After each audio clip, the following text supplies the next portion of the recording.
kusoo dhawow daawade barnaamijka connectedkiisi waad ku mahadsantahay daawashada iyo ku xidhnaanshiyaha aad ku xidhan tahay barnaamijka connectedkiisi. barnaamijkan waxaynu ku wadaagnaa arrimaha ganacsiga ee ka hadalka u baahan, sheekooyinka saameynta leh iyo ganacsiyada Soomaalida ee istaahila in la baahiyo.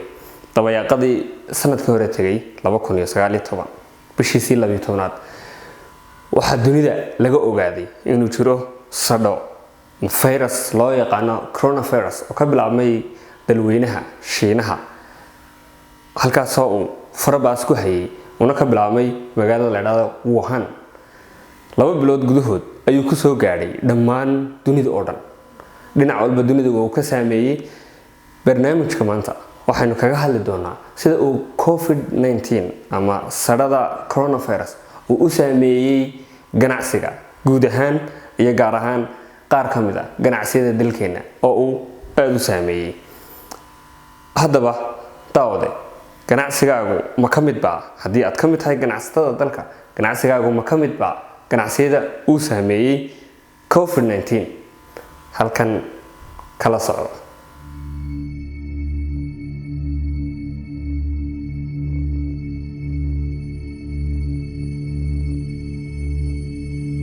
waxaynu sheegi doonaa 5 ka mid ah ganacsiyada dalka ka jira ee uu sadhada COVID-19 ama coronavirus uu saameeyay.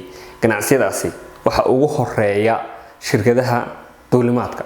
si guud dunida oo dhan waxa uu saameeyay shirkadihii duulimaadka maadaama uu dal walba xidhay xuduudkiisa hawada. taas waxa ay saameyn shaqo iyo saameyn dhaqaalaha ku yeelatay shirkadaha duulimaadka. sidaas si la mid ah dalkeenana waxa uu saameyn ku yeeshay shirkadihii duulimaadka.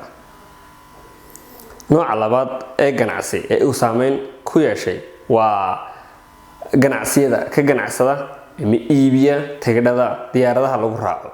si la mid ah sida diyaaradaha loo joojiyay ayuu u istaagay iibkii tigidhadii diyaaradaha lagu raacay. taas waxa ay saameyn ku yeelatay shirkadaha ka ganacsada iibka tigidhadu inay waayaan cid ka iibsata tigidhadii maadaama aysan jirin cid diyaarad raacda oo socodka hawadu u istaagay. qolada labaadna waa qoladaasi tigidhada ka ganacsata. ganacsiga saddexaad ee uu COVID-19 ama sadhada coronavirus uu saameeyay waa hodheelada, hotels and restaurants. hay'adda caafimaadka adduunka iyo dhakhaatiirtuba waxa ay inagu wacyigeliyeen in la joojiyo ama la yareeyo goobaha la isugu yimaado, gebi ahaanbana la joojiyo in la isu yimaado.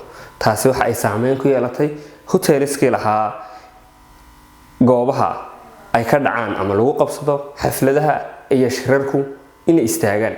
taasi waa saameyn ka mid ah saameynada uu COVID-19 ama sadhada coronavirus ay ku yeelatay nooca ganacsiga ee loo yaqaan hotels and restaurants.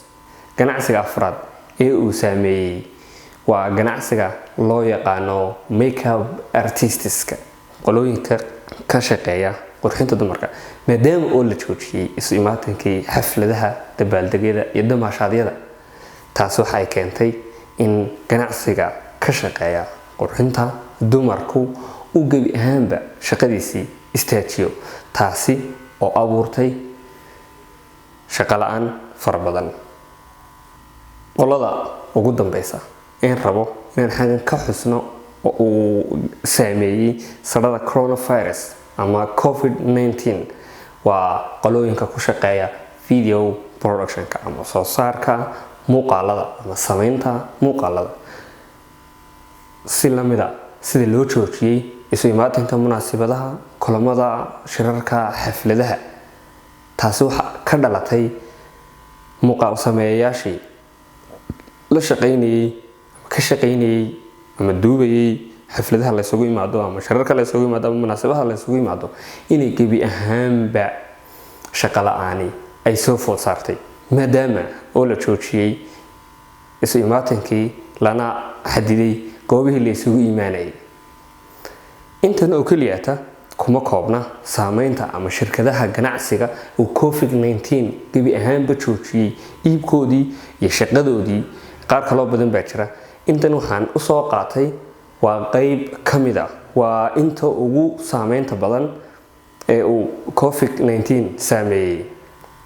talada barnaamijku waxa ay tahay in raacno talada hay'adda caafimaadka adduunka ama ururka caafimaadka adduunka soo saaray ama dhakhaatiirteenu ay maalin walba inala wadaagayaan inaynu sidooda u raacno si aynu nafaheena uga ilaalino, nafaha dadyooga kalena aynu uga ilaalino inuu fayraskani gaadho. aad baad u mahadsantahay.